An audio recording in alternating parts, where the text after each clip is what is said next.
Servant, ऐसे गुरु की भावना होती है।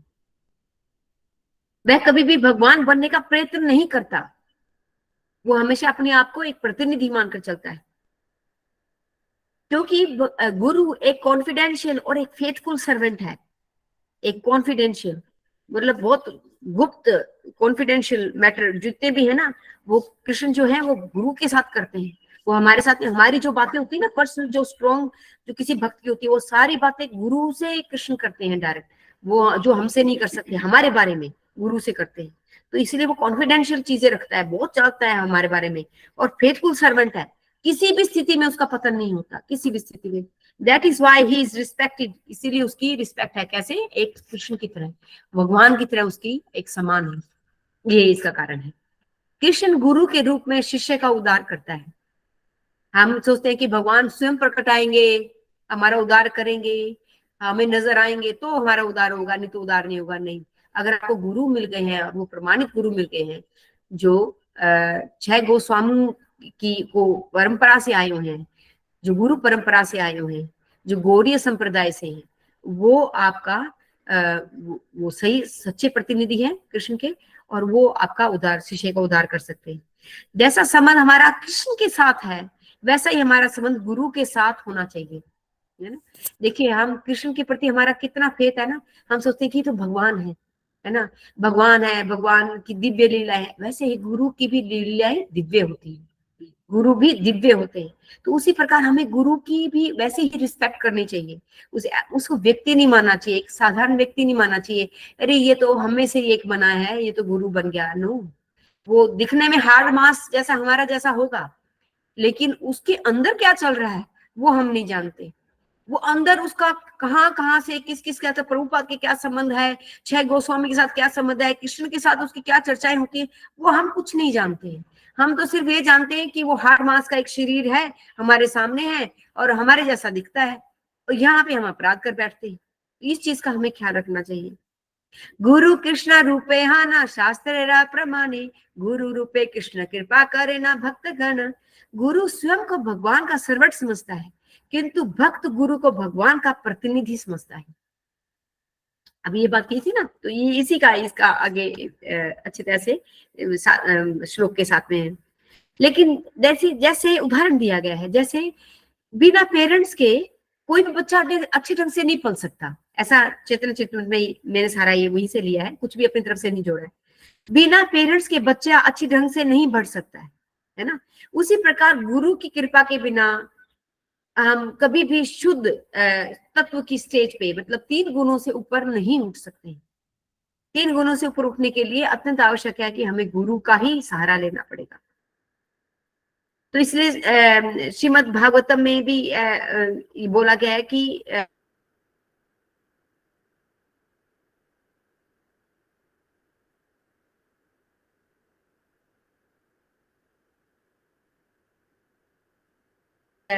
गुरु के क्या कर्तव्य हैं, ये बोला गया है। क्या क्या कर्तव्य हैं उसको, गुरु के क्या कर्तव्य हैं कि उसको शिष्य बनाने हैं, उसको वैदिक ज्ञान देना है। जैसा ज्ञान उसको परंपरा से मिला है वैसा ही ज्ञान उसको देना है, बिना किसी जोड़ के या घटा के, कुछ नहीं, उनको वैसा ही ज्ञान देना है। और क्या करते हैं, इनिशिएशन करते हैं, दूसरा जन्म देते हैं, है ना। वो हमें दूसरा जन्म देते हैं। एक माँ ने हमें जन्म दिया, उसकी वजह से हम धरती पे आए हैं यहाँ पे। और जब गुरु हमें इनिशिएशन करता है तो वो हमें एक नया जन्म, आध्यात्मिक जन्म देता है। वो एक्चुअली हमें वो ही जन्म में हमें एक नया नाम मिलता है, और वो ही नाम हमारे आध्यात्मिक जगत में हम उसी नाम से हम जाने जाते हैं। आध्यात्मिक जगत में कोई आपको इस संसार का नाम कोई नहीं पुकारेगा वहां पे। जब आप आध्यात्मिक जगत में, सब आपको इस नाम से पुकारेंगे जो नाम गुरु ने आपको दिया है, क्योंकि यही नाम आपका आध्यात्मिक नाम है। यही आपका नाम, आपकी मरने के बाद यही नाम आपका चलेगा आपके साथ में। शिष्य को इनिशिएशन की विधि को उपनीति कहते हैं, जिसके द्वारा शिष्य को गुरु के करीब लाया जाता है। इसके द्वारा, इनिशिएशन के द्वारा हम गुरु के करीब आते हैं, है ना, क्योंकि हमें गुरु के साथ एक संबंध स्थापित करना पड़ता है, गुरु के साथ एक रिश्ता स्थापित करना पड़ता है। और ये ऐसा रिश्ता है जिसमें गुरु ही हमारा सब कुछ है, माता पिता बंधु सखा मित्र, सब कुछ, सभी रिश्ते, हर तरह से वो गुरु, all in one, all in one वो गुरु है। क्योंकि गुरु के साथ में हम ऐसी कोई बात नहीं है जो हम गुरु को नहीं बता सकते।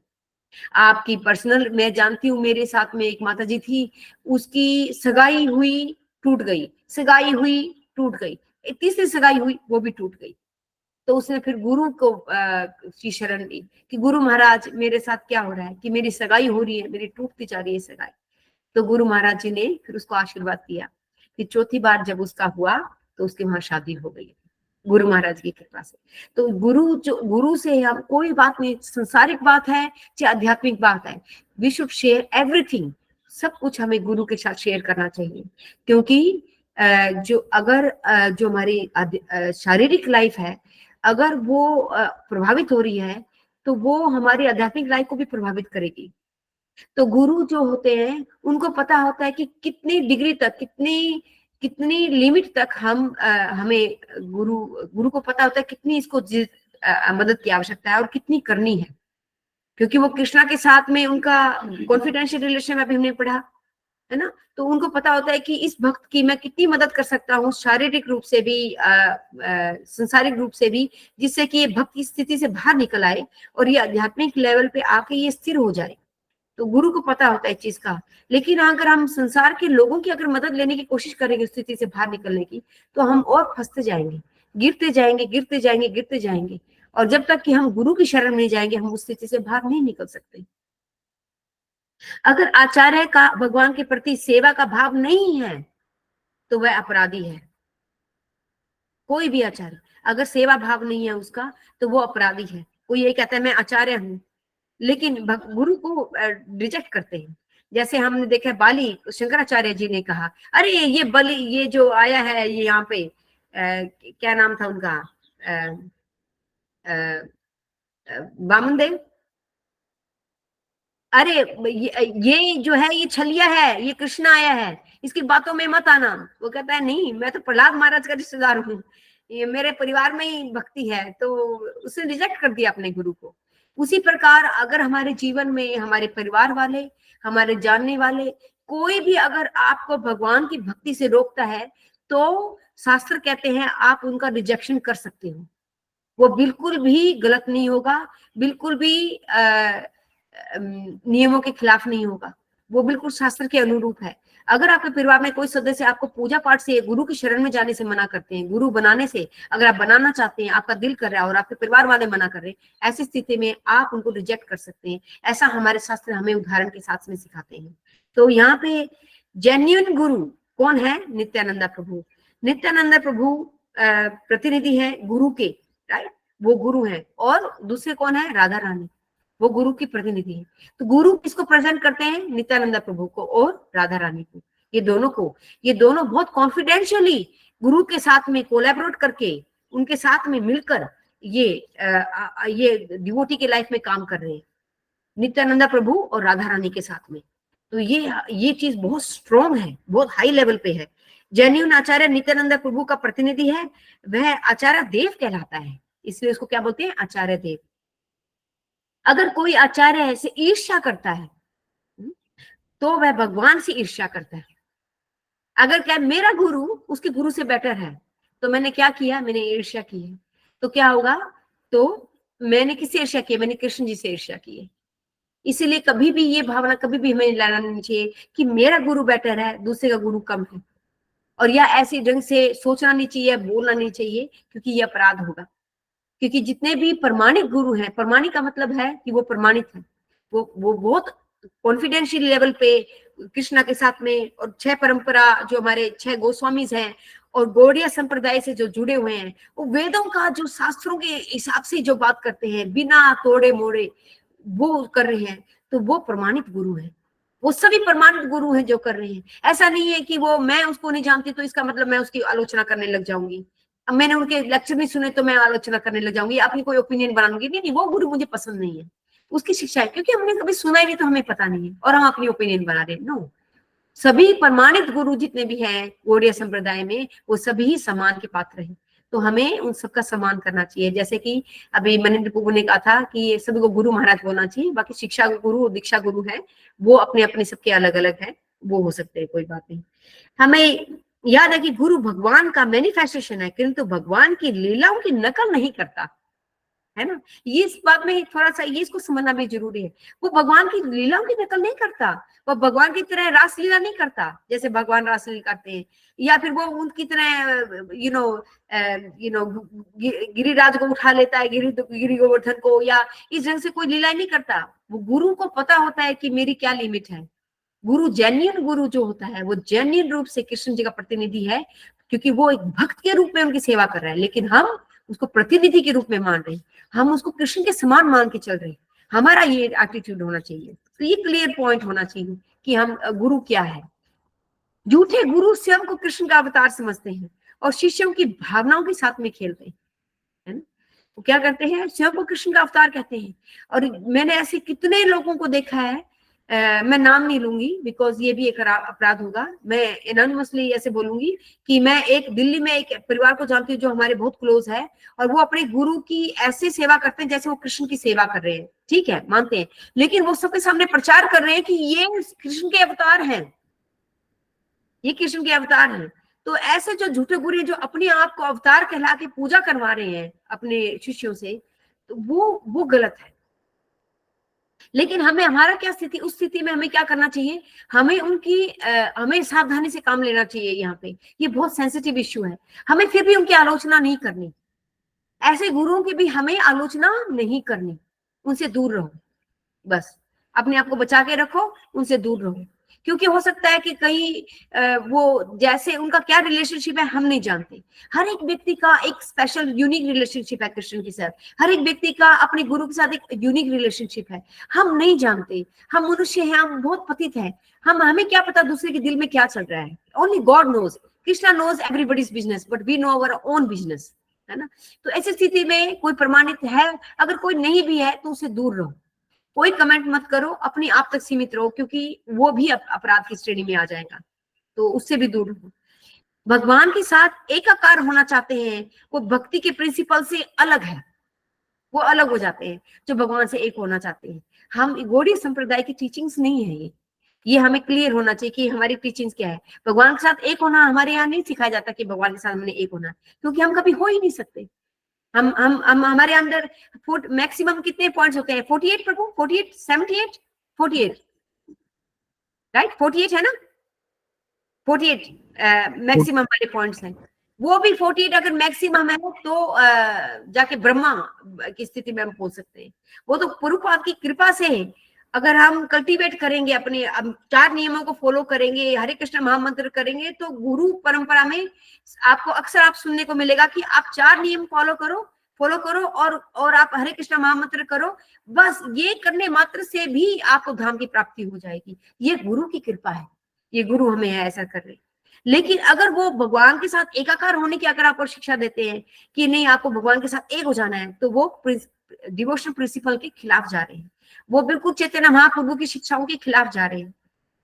रियल वैदिक फिलोसफी में अचिंत्य भेदा भेद, रघुनाथ दास गोस्वामी ने भी गुरु को भगवान का इंटीमेट एसोसिएट समझना चाहिए, उन्होंने भी यही कहा है। रघुनाथ दास गोस्वामी ने भी इसका समर्थन किया है कि रियल वैदिक फिलोसफी में अचिंत्य भेदा भेद है, कि हम एक हैं बट वी आर डिफरेंट, है ना, we can not be same. जैसे एक आग की चिंगारी है, वो आग है, चिंगारी भी आग का ही हिस्सा है, लेकिन मात्रा में चिंगारी क्या आग के आगे क्या कर सकती है, क्या वो आग की तरह भोजन पका सकती है क्या? एक चिंगारी से क्या भोजन पका सकते हो? क्या आप अपने हाथ सेक सकते हो? नहीं, वो कुछ नहीं कर सकती। तो वैसे क्या वो किसी चीज को जला सकती है? नहीं। वैसे ही यहाँ पे बोला गया है, तो रियल वैदिक फिलोसफी अचिंत्य भेदा भेद है, कि हम कभी भी भगवान के समान नहीं हो सकते, पर क्वालिटी हमारी भगवान के साथ है, समान है। क्वालिटी हमें भी सच्चाई अच्छी लगती है। आप में से कितने लोग हैं जो झूठ को पसंद करते हैं? हम चाहे झूठ बोलते हो, लेकिन हमें झूठ बोलने वाला व्यक्ति कभी पसंद नहीं होता, क्योंकि हमारे अंदर भगवान के गुण है। जैसे कल पितामह प्रभु कह रहे थे कि हमें भी बड़ाई सुनना पसंद है, क्योंकि भगवान को अपनी बड़ाई सुनना पसंद है। हमें भगवान को अपनी प्रशंसा सुनना पड़ा है, तो हमें, क्योंकि हमारे अंदर वो भगवान के गुण आए हुए हैं, अचिंत्य भेदा भेद, छोटी मात्रा में है लेकिन वो गुण है। तो वैसे ही हम भगवान के ही अंश हैं, लेकिन मात्रा में कम है, लेकिन क्वालिटी में क्वांटिटी में कम है, क्वालिटी सेम है। जीवा गोस्वामी और विश्वनाथ चक्रवर्ती ठाकुर ने माना है कि स्पिरिचुअल मास्टर भगवान के समान ही है, आइडेंटिकल विद लॉर्ड। इसलिए गौड़ी संप्रदाय शिला गुरुदेव को भगवान का सेवक मानते हैं, है ना। ये बात पहले अभी बोली जा चुकी है। भक्ति विनोदा ठाकुर अन्य वैष्णव आचार्य है तो उन्हें राधा रानी का कॉन्फिडेंशियल एसोसिएट मानते हैं और नित्यानंद प्रभु का प्रतिनिधि, जो अभी मैंने कवर किया है। कृष्णदास कविराज गोस्वामी कहते हैं कि कृष्ण स्वयं गुरु के रूप में आंतरिक और बाह्य रूप से शिक्षा देते हैं। ये मैं इसलिए बोल रही हूँ कि अगर मैं आपको आके अगर मैं गुरु के बारे में अभी मैं पास्ट टाइम सुना दूंगी तो आपको ये नहीं पता होगा गुरु तत्व है क्या। हम में से बहुत लोग नए हैं तो आप सुनेंगे आधी बात तो आप उसका सही मीनिंग निकालेंगे या नहीं निकालेंगे और अपनी इंटरप्रिटेशन निकालेंगे तो वो आपके लिए अच्छा नहीं है। तो इसलिए मेरे को महसूस हुआ in within me that I must tell you what this is a good opportunity for me explain करने के लिए। दो प्रकार के इंस्ट्रक्शंस शिक्षा गुरु देते हैं। गुरु जो होता है एक मुक्त आत्मा इंस्ट्रक्शन देने वाला होता है, एक मुक्त आत्मा होता है, एक बाह्य युग से आचार्य है। तो जो भक्ति में डूबा हुआ होता है दूसरे शिष्य के उचित निर्देश देता है। ऐसे शिक्षा ग्रहण करके भगवान के सेवक अभिधेय कहलाते हैं। ड्यूटी परफॉर्म, ये थोड़ा हाई लेवल के है, चलो इसको छोड़ देते हैं क्योंकि ये अभी जानने की जरूरत नहीं। इनिशिएटिव स्पिरिचुअल मास्टर जो है वो भी ये थोड़ा सा मैं टच करती हूँ क्योंकि प्रभुपाद ये अपने कृष्ण प्रभु भी कई बार बोल चुके हैं। इनिशिएटिंग जो स्पिरिचुअल मास्टर है वो किसका प्रतिनिधि है? मदन मोहन विग्रह का, ठीक है, वो शिक्षा गुरु है। उसी प्रकार जो पर्सनल प्रतिनिधि है जो भगवान, वो भगवान के जो विग्रह हैं वो कौन है? श्री गोविंद देव जी। वो भगवान के जो प्रतिनिधि शिक्षा गुरु के पर्सनल प्रतिनिधि के रूप में आते हैं। तो एक जो हो गए जो इनिशिएटिंग स्पिरिचुअल मास्टर जो है वो रिप्रेजेंट करते हैं मदन मोहन। आप इनिशिएशन हो गया है तो गुरु अब आपके लिए मदन मोहन डेटी के रिप्रेजेंट कर रहे हैं। और अगर आप शिक्षा गुरु हैं तो वो पर्सनल प्रतिनिधि है वो है गोविंद देव जी। और जो बोथ डेटीज वर्शिप जो वृंदावन में है जो गोपीनाथ जी हैं वो क्या है? वो अल्टीमेट रियलाइजेशन है, अल्टीमेट रियलाइजेशन है वो है गोपीनाथ जी, गोपीनाथ जी, ठीक है। और ये तीनों डेटी आज के दिन जयपुर में पाए जाते हैं। मदन मोहन जी करौली में माता जी। करौली बिल्कुल पास है प्रभु, मैं गई हुई करौली में, दूर नहीं है। हमने एक दिन में तीनों टेम्पल हमने पूरे किए थे। दो हमने जयपुर में किए थे, एक हमने करौली में जाके किया था। ज्यादा दूर नहीं है करौली वहां से। हाँ माता जी, तो इसीलिए वो तीनों कवर हो जाते हैं। और कहते हैं कि जो व्यक्ति तीनों का एक दिन में दर्शन करता है, शास्त्र कहते हैं ऐसा, वो जरूर धाम में जाएगा, जो एक ही दिन में कवर करता है। तो ये एक बात है कि तीनों को एक दिन में कवर करना होता है। तो हमने क्या किया था? सिर्फ तीनों को ही किया, बाकी और कोई टेम्पल नहीं देखा। गोविंद जी का दिया था, गोपीनाथ जी का, और अपने हाँ यस प्रभु जी, कौन बोल रहा है? गोपीनाथ गोविंद मदन मोहन जी, ठीक है। आगे आता है importance of having qualification, qualified गुरु की क्या है, इंपोर्टेंस क्या है उसकी।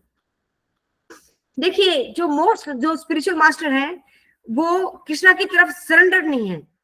पीपल ऐसे गुरु आपको बहुत मिलेंगे संसार में। वी आल्सो डिड, मैं समझे नहीं। अच्छा अच्छा, थैंक यू, हाँ हरि बोल हरि बोल। पिता मदर प्रभु करे, उन्होंने भी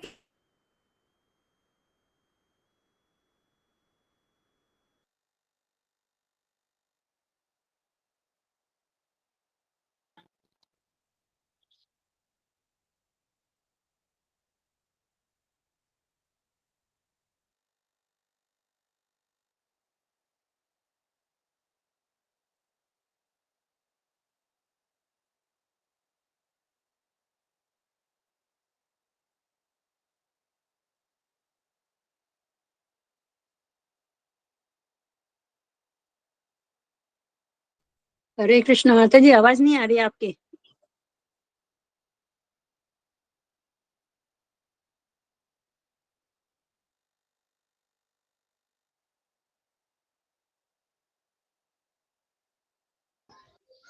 हरे कृष्णा माता जी, आवाज नहीं आ रही है।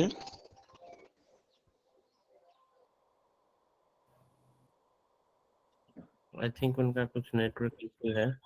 Let me call that and mobile नहीं कर रहा है।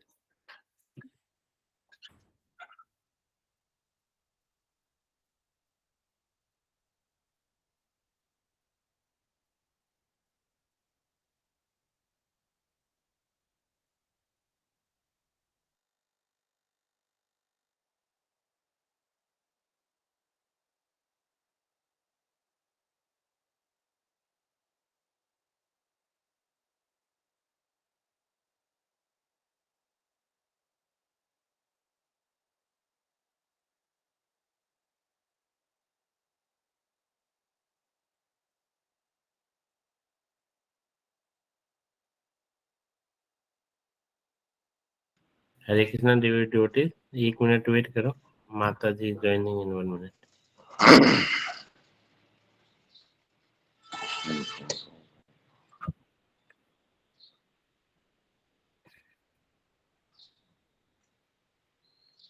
और इतने आप सभी भक्तों से रिक्वेस्ट है, आप कुछ जय प्रकाश स्वामी महाराज को कुछ ऑफर करना चाह रहे हो, कुछ शब्द से, कुछ वाणी से, तो आप तैयारी कर सकते हो। सबको मौका दिया जाएगा 8:15 8:20 के ऊपर जय प्रकाश स्वामी महाराज के लिए कुछ बोलने को। हमारी एक्चुअली योग्यता तो नहीं है, लेकिन हमारे आचार्यों का जब भी आविर्भाव दिवस होता है तो हमें भगवान से विशेष प्रार्थना करनी चाहिए कि वो कहते हैं ना कि वैष्णव बड़े, यानी कि वांछा कल्पतरु वैसा, ये यानी कि कल्पतरु के समान हमारी सब इच्छा को पूर्ण कर देते हैं। और दया के सागर हम जैसे पतितों का उद्धार करने के लिए ये जो आचार्य है, ये भगवान के नित्य पार्षद है, नित्य मुक्त होते हैं, इसलिए धराधाम पे आते हैं। हमारी तरह बदजीव नहीं होते, हम तो हमारे कर्मों के अनुसार आते हैं। और ये जो आचार्य लोग होते हैं, इन्हें भगवान हमारा उद्धार करने के लिए धराधाम पे भेजते हैं।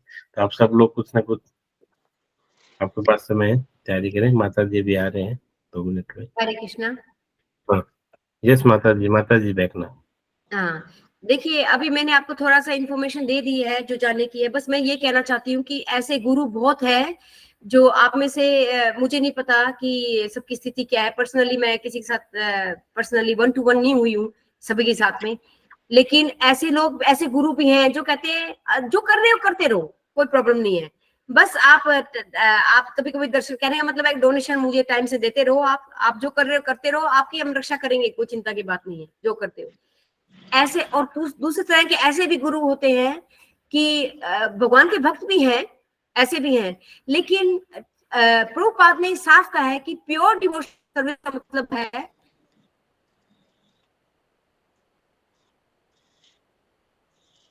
कि प्योर डिवोशनल सर्विस, जिसमें कि you rise above all the relationship, resource Krishna भगवान के साथ रिश्ता बनाते हो, आध्यात्मिक लेवल पे गुरु के साथ में, परंपरा के साथ जुड़ के, that is pure devotional service.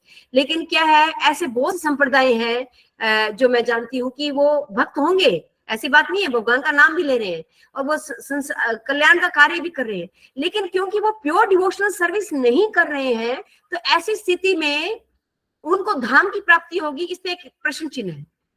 ये एक प्रश्न चिन्ह का सवाल है कि वो हो सकता है वो अपने संप्रदाय अपने अपने हिसाब से ईमानदारी के साथ में वो समाज सेवा कर रहे हैं, लेकिन सबसे बड़ी सेवा है कि हमें भगवान की समर्पण के साथ में हमें प्योर डिवोशन सर्विस शुरू करनी है, शारीरिक स्तर से ऊपर उठकर।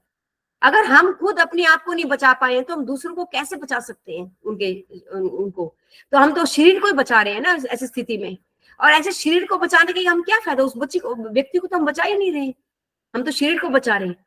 तो जब तक हम अपने आप को आध्यात्मिक लेवल पे ऊपर नहीं उठाएंगे, तब तक हम दूसरे का कैसे कल्याण कर सकते हैं। इसलिए प्योर डिवोशनल सर्विस का मतलब हमें प्रभुपाद की बुक्स पढ़ना चाहिए और ये समझना पड़ेगा what is pure devotional service. उसके बाद में हमें डिसाइड करना चाहिए कि कौन सा हमारे लिए अच्छा है, गौड़ीय संप्रदाय अच्छा है या कोई और संप्रदाय अच्छा है, कि क्या वो शारीरिक लेवल पे है या आध्यात्मिक लेवल पे, ये आपको देखना पड़ेगा। मैं अभी जय पताका स्वामी महाराज की जीवनी पे आ रही हूँ, थोड़ी सी क्विक रहूंगी। मैं कोशिश करूंगी कि भाई मैं शॉर्ट में थोड़ा सा आपको बताऊं कि एक बार प्रभुपाद ने कहा था कि मैं एक मिशन के साथ आपके देश में गया, ये अमेरिका में उन्होंने बोला, आपकी सभी अच्छी आत्माओं को कृष्ण ने मेरे पास भेज दिया है। और ये जब जय पताका महाराज एक अच्छी आत्माओं में से एक है, ऐसा प्रभुपाद मानते हैं। और वो निस्वार्थ कार्यकर्ता के रूप में 3 दशकों से भी ऊपर वो कार्य करने लग रहे हैं, प्रभुपाद की सेवा कर रहे हैं। और वो 11 सन्यासी, जो पहले 11 सन्यासी जो प्रभुपाद ने बनाए थे, उनमें से एक जय पताका महाराज है, जिनका बहुत छोटी उम्र में, बहुत यंग उम्र में उनका सन्यास हो गया था।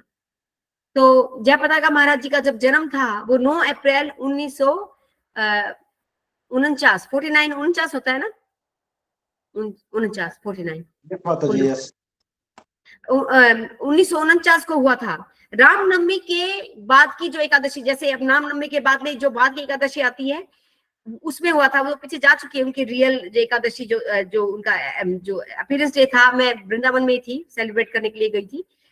तो अभी इसको ये वाला डिसाइड किया गया था एनोनिमस, हाँ। तो वो उसमें मिलवॉकी में, विस्कॉन्सिन में, यूएसए में जगह है, वहां पे उनका जन्म हुआ था। उनका जो नाम था स्वयं का ज्यादा जॉन गॉर्डन एडमंड, लेकिन प्रभुपाद कहते थे ये क्या है, गोवर्धन जन, यू नो।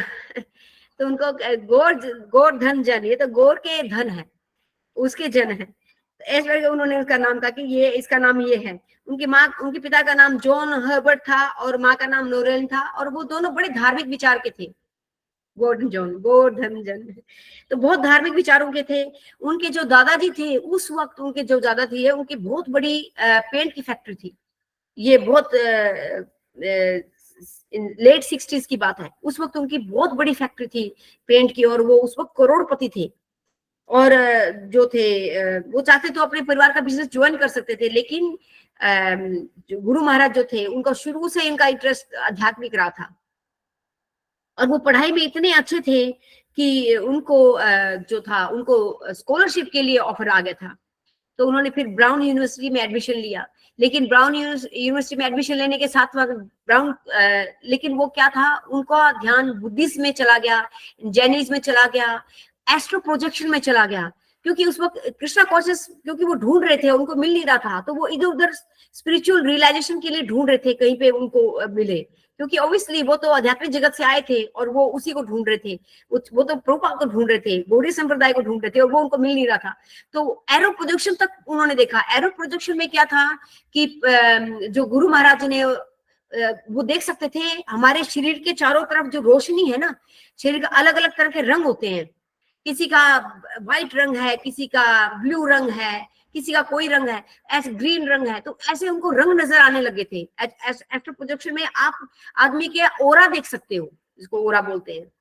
तो जो महाराज जी ने, गुरु महाराज जी ने जो किताब पढ़ी थी बुद्धिज्म की, और वो जो जूडिज्म की, और जो एरो प्रोजेक्शन की, तो जो उन्होंने किताब पढ़ी थी, जो व्यक्ति की जो किताब पढ़ी थी, उन्होंने उसको पता किया कि वो कहाँ रहता है, और जब उसके दरवाजे पे पहुंच गए, वहां पे उसके घर पहुंच गए उससे बात करने के लिए पर्सनली, तो उसने दरवाजा नहीं खोला, उसको अंदर से म्यूजिक की आवाज आ रही थी, पर उसने दरवाजा नहीं खोला। तो गुरु महाराज है ना, ही नेवर गिव्स अप, उनका तो ये स्लोगन भी है। तो उन्होंने क्या किया, वो पीछे की दीवार से गए, ऊपर चढ़े, और पीछे की दीवार से कूद के उसके गार्डन में गिरे। गार्डन में गिर के जब वहां पे गए, माता जी 7, ओके, जब उनके गार्डन में गए तो देखा, तो वहां पे वो तो मीट पका रहा था, उसमें फिश पका रहा था, पता नहीं क्या कर रहा था गार्डन में। वो बारबेक्यू होता है ना, बारबेक्यू इंडिया में तो नहीं करते, बाहर करते हैं, वो बाहर लगा के ना उसको ग्रिल करते हैं खाने को। तो वो ग्रिल पे सेक रहा था और म्यूजिक सुन रहा था।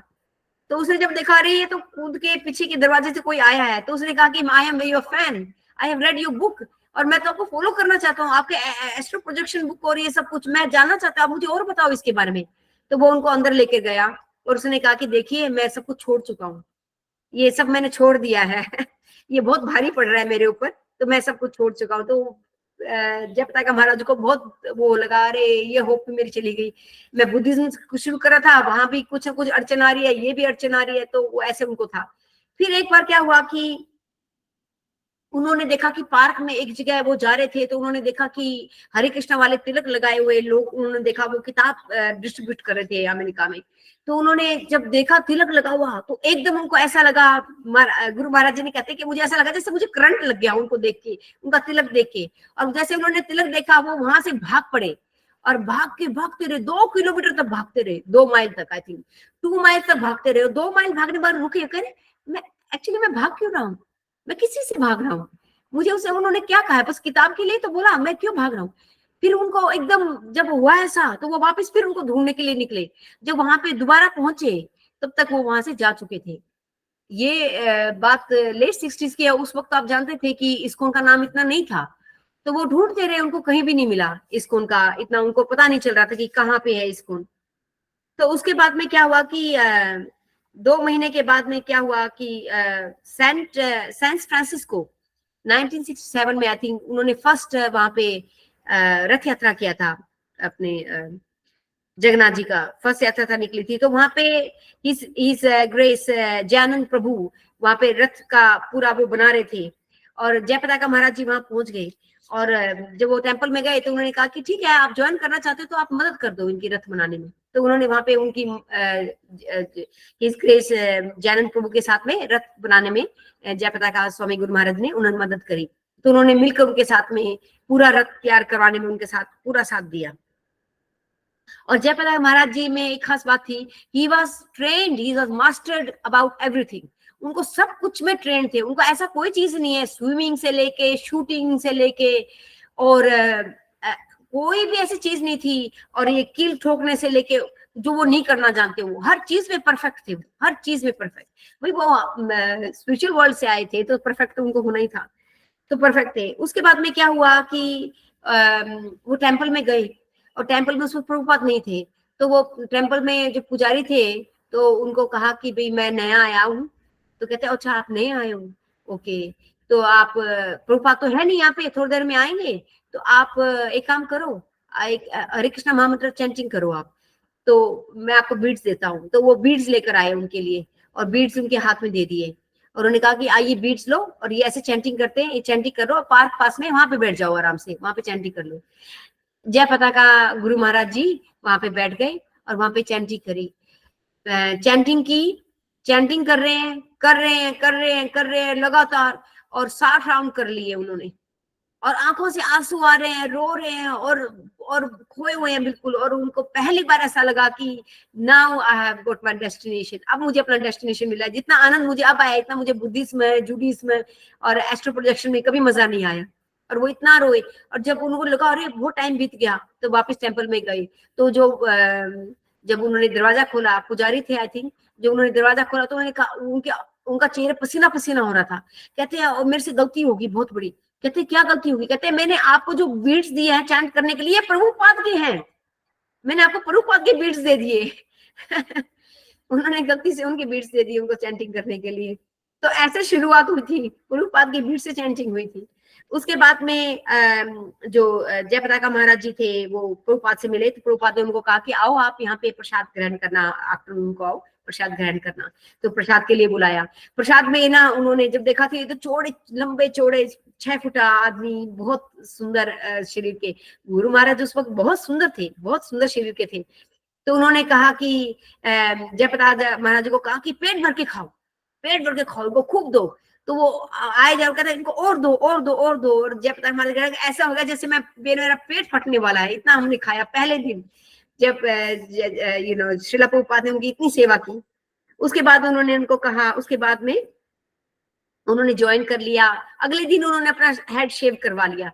कहते इतनी जल्दी एक ही दिन में हेड शेव करवा लिया। एवरीबॉडी वाज शॉक्ड कि एक ही दिन में आदमी भक्त बन गया, चैंटिंग भी कर ली और हेड भी शेव करवा लिया और भक्त भी बन गया और तिलक भी कर लिया, सब कुछ एक दिन में ही हो गया सब कुछ। तो this was all planning of Krishna और प्रभुपाद मर्सी। तो उसके बाद में क्या था कि उसके बाद उन्होंने कहा, प्रभुपाद ने कहा कि आप मॉन्ट्रियल जो कनाडा में है वहां पे जाके आप वहां पे टेम्पल संभालो। तो वहां पे जाके वहां गए, वहां पे उनका इनिशिएशन भी हुआ। तो इनिशिएशन हुआ, उसके बाद में वहां पे कनाडा में वहां पे टेम्पल के प्रेसिडेंट बन गए। तो उसके बाद में न्यूयॉर्क में उनका दूसरा इनिशिएशन हुआ था, न्यूयॉर्क में चले गए थे वहां पे इनिशिएशन के लिए। ऐसे करके उनका सेकंड हुआ और बहुत जल्दी दूसरा इनिशिएशन हो गया था उनका। तो उन्होंने कहा, प्रभुपाद को कहा कि वन डे आई होप कि मैं अपने नाम को सत्य साबित कर दूं। उनका नाम था जय पताका, जो विक्ट्री फ्लैग जिसको कहते हैं, जिसका झंडा जो हमेशा विजयी होता है झंडा। कहते हैं एक दिन मैं अपने नाम को सच करूंगा, शायद मैं पूरी कोशिश करूंगा एक दिन मैं अपने नाम को सत्य करूंगा। तो प्रभुपाद ने कहा कि तुम ऑलरेडी सत्य कर चुके हो अपने नाम को। तुम ऑलरेडी विक्ट्री हो मेरे लिए, तुम ऑलरेडी विक्ट्री हो, तुमने ऑलरेडी सब कुछ विक्ट्री कर लिया है, तुमने सब कुछ विजय प्राप्त कर लिया है हर चीज पे। इस प्रकार उन्होंने उनके साथ बात की। तो प्रभुपाद के साथ में बहुत उनका विशेष संबंध था। तो क्या था कि उस वक्त हालात ऐसे थे कि डिवोटी जो थे वो पार्ट टाइम काम करते थे बाहर, जैसे एक दो घंटा जाते थे टेम्पल को चलाने के लिए, खर्चा निकालने के लिए। तो जयपताका महाराज जो थे वो भी जाते थे घंटे 2 घंटे के लिए। और काम क्या करते थे, देखिए कितने उच्च परिवार में थे, बहुत बड़े बिजनेस एरिस्टोक्रेटिक फैमिली से थे, लेकिन टेम्पल चलाने के लिए उन्होंने काम ढूंढा। क्या था? खिड़कियां साफ करने का। एक रेस्टोरेंट में खिड़कियों को ऐसे ऐसे जो लंबे लंबे डंडे से ना, वो जो जाते हैं ना, वो साफ करते हैं, उससे साफ करने के लिए। तो एक बहुत अमीर, और वो कह रहे थे हरे कृष्णा हरे, जो कीर्तन करते थे ना टेम्पल में, वही कीर्तन करते हुए वो विंडो साफ कर रहे थे।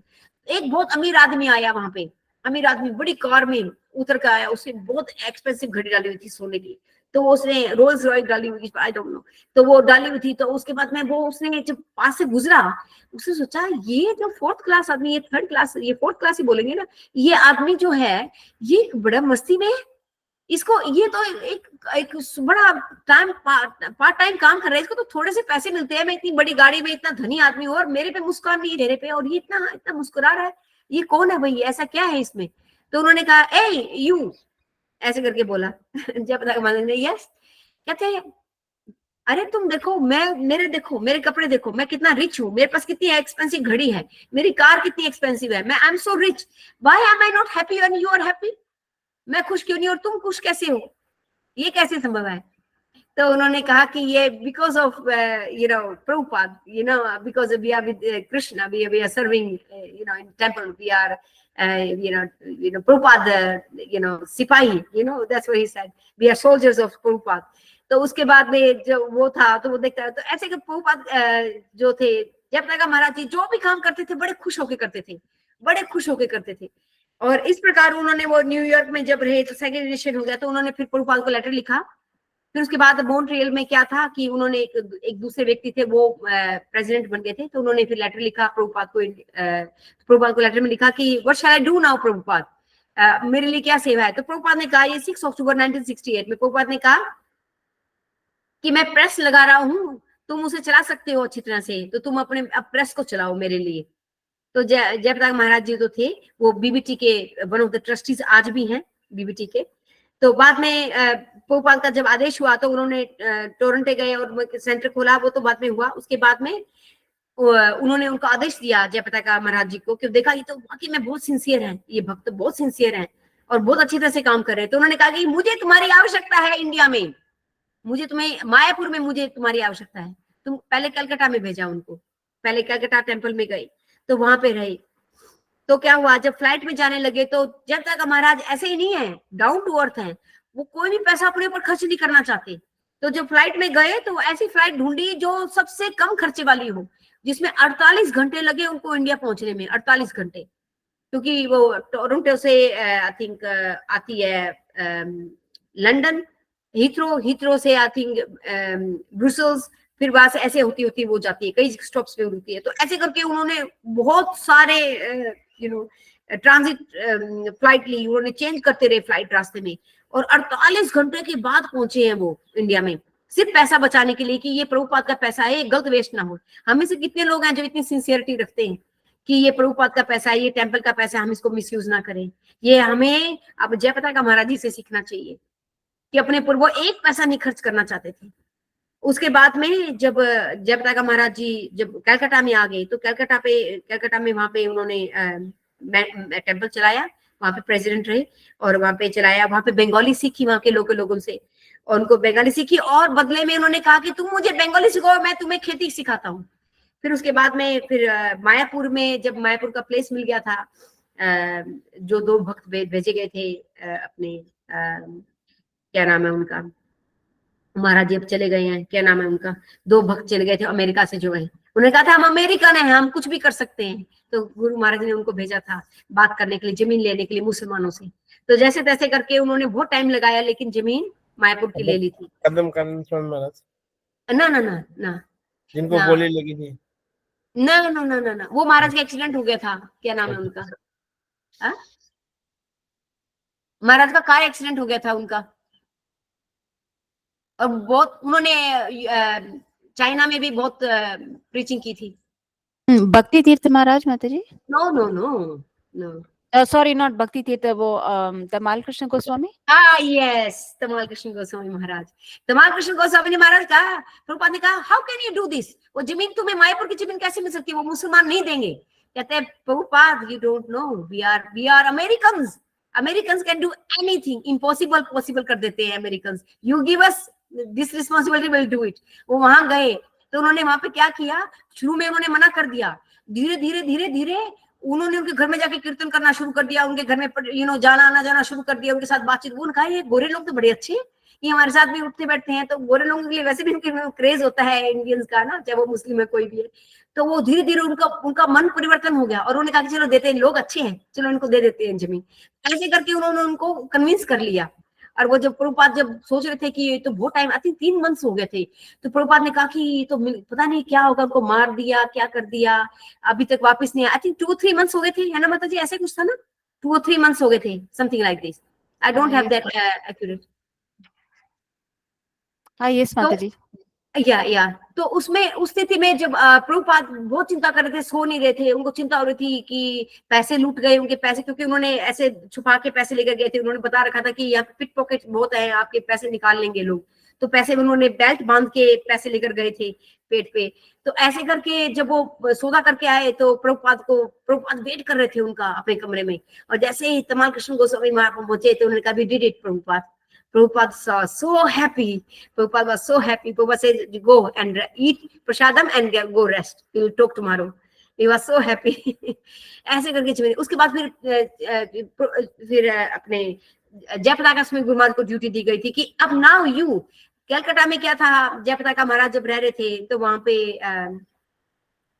और भी आगे थे संभालने के लिए, और को थोड़ा डिस्प्यूट भी हो गया था थोड़ा सा छोटा मोटा। तो उन्होंने कहा कि नहीं, अब तुम आप मायापुर में जाओ, मायापुर में आप टेम्पल संभालो आप। तो फिर मायापुर में प्रभुपाद ने उनको आप वहां पे रहो, आप वहां पे अब उसको एस्टेब्लिश करो, और वहीं पे उसको आप you go and establish Mayapur, उसको एक्सपेंड करो आप मायापुर को। तो प्रभुपाद को जब प्रभुपाद ने उनको भेजा तो उस वक्त हालत ये थी कि वहां पे कुछ भी नहीं था, कुछ भी नहीं था। इवन ग्रास हट थी, वहां पे वो जमीन के ऊपर सोते थे और मच्छर उनको खाते थे बहुत ज्यादा। और वहां पे खेती करने के लिए ये हाल था कि जो खेती करते थे ना वही खाते थे, और कुछ भी नहीं। वहां पे कुछ दुकानें नहीं थी, फ्रूट्स नहीं थे, वेजिटेबल्स नहीं थे, जो ग्रो करते थे वही खाते थे। तो यहाँ पे लिखा है जयप्रकाश महाराज की जीवनी में लिखा है कि वो जो सब्जी 3 महीने जो उगाई, तो 3 महीने एक ही सब्जी खाई उन्होंने, एक ही सब्जी को 3 महीने खाई, क्योंकि वही सब्जी उन्होंने पैदा की थी जमीन में। और लोकल लोगों के साथ में फिर उन्होंने लैंग्वेज सीखना शुरू किया। उनको कहा कि ओके, मैं तुम्हें एग्रीकल्चर सिखाऊंगा, कृषि करना सिखाऊंगा, और तुम मुझे बंगाली सिखाओ। तो ऐसे करके वो पढ़ते थे, जानते थे कि क्या एडवांस तरीका है कृषि करने का, और वो वैसे उन्होंने सीखा। और वो कृषि करके उन्होंने बंगाली लोकल बंगालीज को वो कृषि करना सिखाया। और ऐसे करके वो वहां पे उन्होंने बहुत अच्छी तरह से फिर धीरे धीरे धीरे धीरे धीरे धीरे प्रगति होने लग गई, सब कुछ होने लगा। प्रभुपाद भी आए वहां पे, और बहुत फनी फनी स्टोरीज हैं इसमें। जब उन्होंने प्रभुपाद आए तो वहां से बहुत फनी फनी बातें होती, लंबी हैं। उसको मैं इस पे कॉन्सेंट्रेट करती हूँ। I think we can do some other session, just take one part of it and then we can go. क्योंकि जब उनको मच्छर काट रहे थे, मच्छरदानी दी, उनको मच्छरदानी पहननी नहीं आई, उनको मच्छरदानी पहनी नहीं आई। सब आई थिंक उन्होंने मच्छरदानी ओढ़ ली थी, आई थिंक ओढ़ के सो गए थे। तो वो मच्छर कहते हैं मच्छर तो हमें बहुत खा रहे हैं, पर बहुत मच्छर। तो उन्होंने प्रभुपाद ने कहा कि just check what they are doing. तो देखा कि वो मच्छरदानी लगा के लपेट के सो रहे हैं। तो उन्होंने कहा कि no no no no no, you have to write, put it right nicely, then you can sleep. और वहीं पे खुले में टॉयलेट करते थे, बिल्कुल बिल्कुल देसी काम। अमेरिकन आकर बिल्कुल उनको देसी टॉयलेट, वहां पे ओपन टॉयलेट था, वहीं पे सब कुछ ऐसे। तो बहुत बहुत स्ट्रगल किया है जयप्रकाश महाराज। आज जो मायापुर में हमें मिल रहा है वो सब जयप्रकाश महाराज की कृपा से हमें मिल रहा है। अगर वो नहीं होते तो आई डोंट नो आज क्या होता, इतना सुंदर डेवलप हो पाता नहीं हो पाता। जयप्रकाश महाराज रात दिन ही सोचते रहते हैं कि how can I make it better, how can I make it convenient for everyone. कैसे लोगों के लिए सुविधा मैं कैसे कर सकता हूँ, कैसे उनके लिए रहने की सुविधा हो, उनके बैंक की सुविधा हो, यहाँ पे शॉपिंग की सुविधा हो, खाने पीने की सुविधा हो। अभी जितनी बार हम जाते हैं ना कुछ नया वहां पे डेवलप होता जा रहा है, एक्सटेंड होता जा रहा है। मतलब इतना अच्छा होता जा रहा है कि that you don't need to go anywhere now. पहले ये था कि ढूंढना पड़ता था, बैंक कहाँ है, बैंक ढूंढो बाहर जाके कहीं पे। तो अभी सब कुछ वहां पे मायापुर में अब जयप्रकाश महाराज की कृपा से सब कुछ वहां पे एटीएम भी आ गया है, बैंक भी आ गए हैं वहां पे, अब कंप्यूटर्स भी आ गए हैं, पूरा एडमिन अच्छी तरह से रन कर रहा है, everything is there, all the shops are there. तो आप बहुत अच्छा है वहां पे, प्रसाधन व्यवस्था भी बहुत अच्छी है, सब जयप्रकाश महाराज की कृपा से सब कुछ हो रहा है। तो उसके बाद में जब इस प्रकार किया तो जब जब प्रभुपाद जब अपना शरीर छोड़ रहे थे तो जयप्रताप महाराज को जब खबर मिली वृंदावन में प्रभुपाद जो है बहुत बीमार है, तो वो मिलने के लिए गए। जब मिलने पहुंचे तब तक तो जयप्रताप का जो प्रभुपाद जो थे श्रीला प्रभुपाद वो शरीर छोड़ चुके थे। तो उसके बाद जब जयप्रताप महाराज थे वो बहुत रोए और वापस आते हुए रास्ते में पूरे रास्ते वो रोते रहे कि मैं अपने गुरु महाराज को देख नहीं पाया, उन्होंने अपना शरीर पहले छोड़ दिया। लेकिन उनकी इंस्ट्रक्शन उन्होंने वाणी सेवा उनको कभी नहीं भूले। आज भी वो जो इंस्ट्रक्शंस हैं, एक दिन सारे डिवोटीज ने कहा कि जयप्रताप महाराज को कहा कि महाराज जी, गुरु महाराज जी, आप बताइए कि क्या इंस्ट्रक्शंस दिए आपको, प्रभुपाद ने क्या इंस्ट्रक्शंस दिए। तो उन्होंने कहा मुझे 55 इंस्ट्रक्शंस दिए हैं, do you want to hear? Yes yes yes, we want to hear. तो जैसे ही गुरु महाराज ने बोलना से शुरू किया, सब सो गए, सारे डिवोटी सो गए, because he was so, they found it so so lengthy and so in detail. जो थे devotees, they couldn't keep up with it. तो एक बार एक भक्त ने कहा जयप्रताप महाराज को कि आपके गुरु महाराज ने आपको इतने इंस्ट्रक्शंस दिए हैं, तो why are you not giving us any instructions?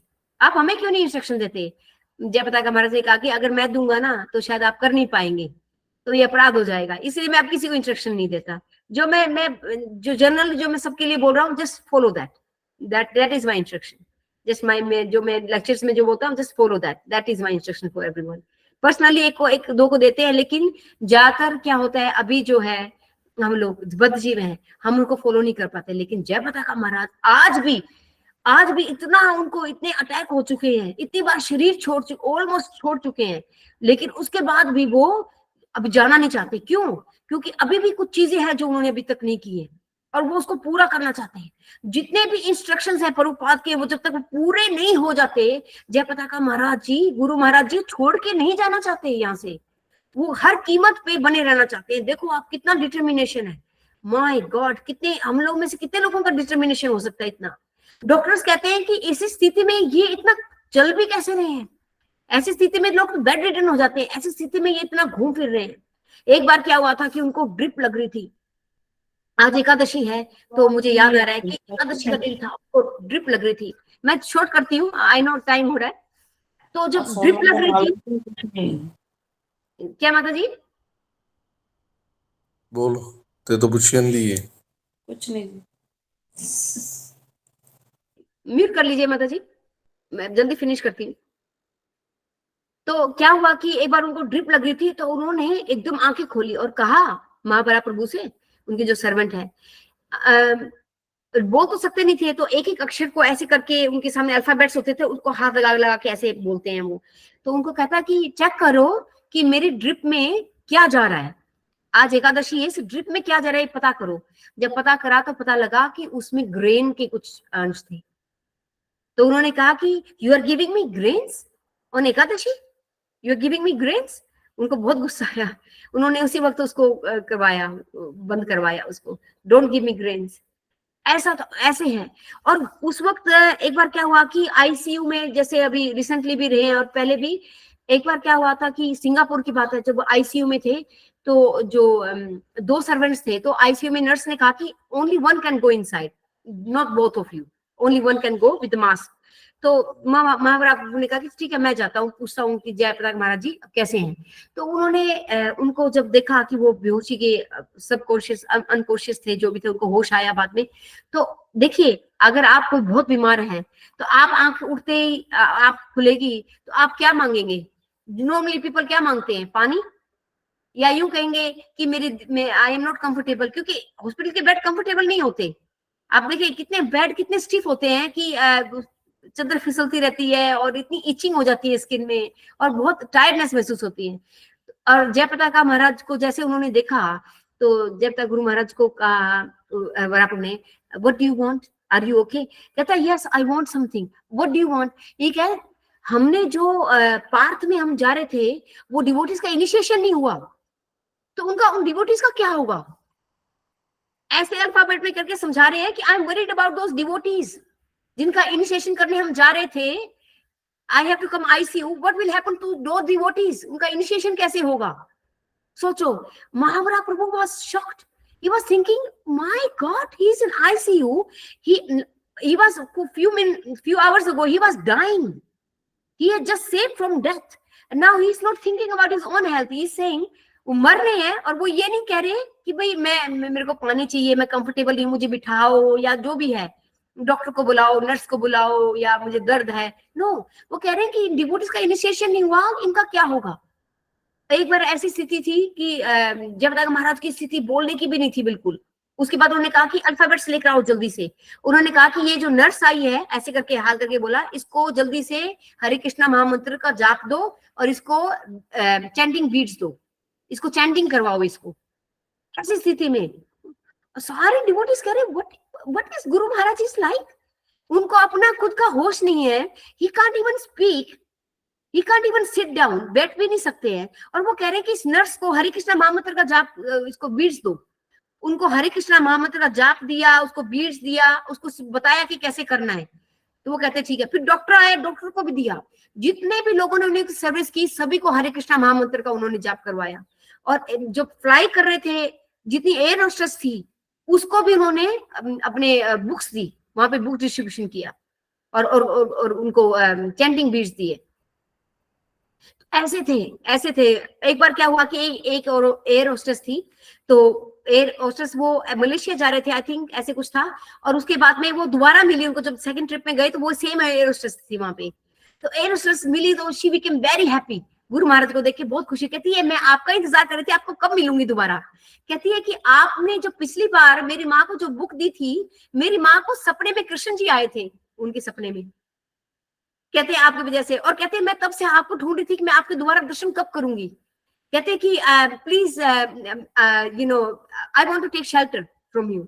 उसी वक्त जयप्रदा महाराज ने उसको शेल्टर दे दी फ्लाइट में, उस एयर होस्टेस को।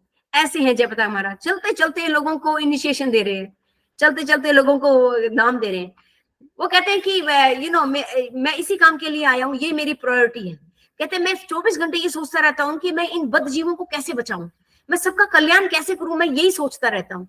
सोचो आप, ये मेंटालिटी उनकी, ये थिंकिंग है उनकी। अपनी सेहत की कोई चिंता नहीं है उनको। अभी भी दिल्ली में है, लेकिन उनको ये रहता है कि मैं कितनों को मैं इनिशिएशन करूं, कितनों को मैं, सबको चैंटिंग कर करके वृंदावन में अपने जो उनके भक्ति पुरुषोत्तम महाराज हैं, उनको उन्होंने चैंटिंग बीट्स दिए, सबको चैंट कर करके उनको बीट्स पे, नए बीट्स पे, और कहा कि तुम on my behalf you go and initiate all the devotees in Vrindavan, on my behalf you go and carry on this initiation work. और ऐसे करके उन्होंने कहा कि पूरे वर्ल्ड में जाओ, अब on my behalf you go in whole world. वो कहते हैं, महाराज कहते हैं, पुरुषोत्तम भक्ति पुरुषोत्तम कह रहे हैं कि मैं अच्छा फंस गया। कहते हैं मैं तो थक गया। कहते हैं ये गुरु महाराज तो नहीं थकते, लेकिन मैं तो थक गया। कहते हैं ये कितना मुश्किल काम है पूरे वर्ल्ड में घूमना, कैसे घूमते हैं जयप्रदा का महाराज इस स्थिति में, और हम अच्छे होके भी नहीं घूम सकते। तो कहते हैं मैं तो ऑलरेडी थक गया हूँ ये सब करते हुए, पर वो नहीं थके हैं बोलते हुए। ये ऐसी स्थिति है, ये है जयप्रदा का महाराज।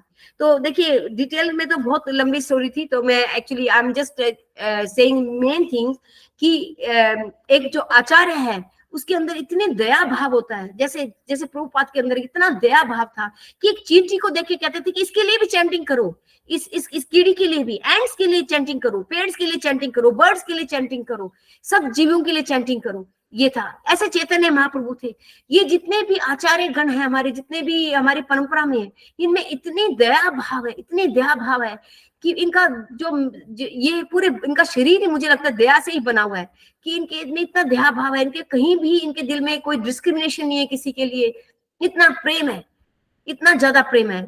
एक बार जयप्रदा का महाराज का आई थिंक वो बात थी, नहीं वो ठीक है, वो बात मैं पहले बता चुकी हूँ, वो आपको किसी और दिन बता चुकी हूँ, तो I will not repeat this. तो आई थिंक मैं आपके साथ विराम देती हूँ। अच्छा हाँ, एक चीज और बतानी थी मुझे आपको, एक छोटा सा। अच्छा आप बोर तो नहीं हो रहे हैं ना? मैं सुनना चाहती हूँ, आप में से कोई बोर तो नहीं हो रहा ना? नहीं माता जी। एक बार क्या हुआ, 2015 की बातें हैं, तो जयप्रदा महाराज सिंगापुर गए थे वहां पे। तो क्या हुआ कि जब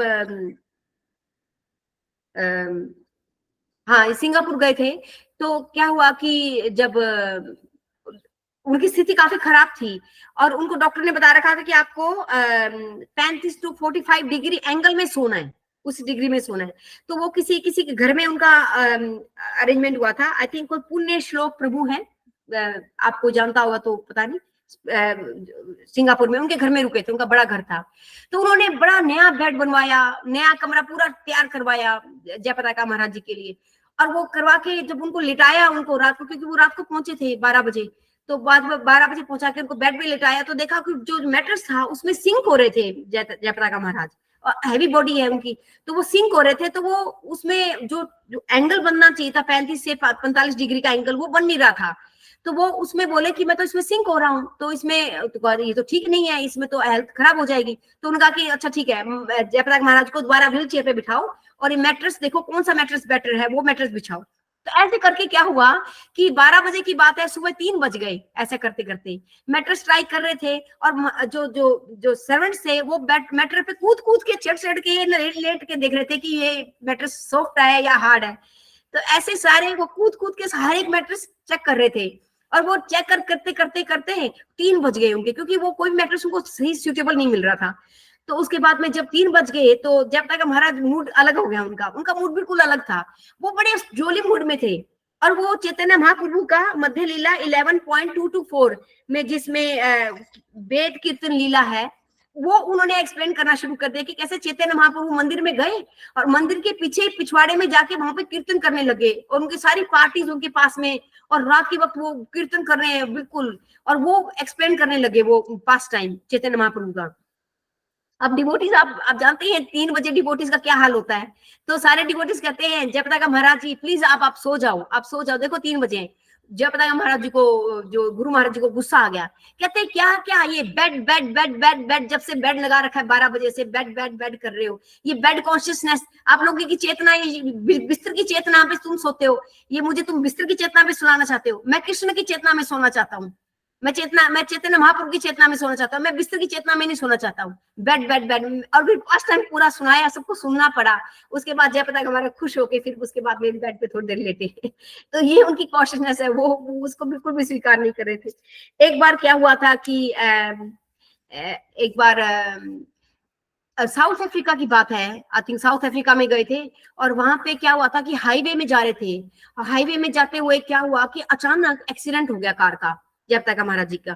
उसमें और भी डिवोटीज थे, और वो 330 डिग्री 360 डिग्री एंगल में, मतलब पूरा घूम गई 4 बार घूम गई। सोचो क्या बचेगा, 4 बार घूम गई, और जो पीछे वाला पहिया घूमने के बाद वो एक खड्डे में 3 फुट के खड्डे में गिर गया पीछे वाला पहिया।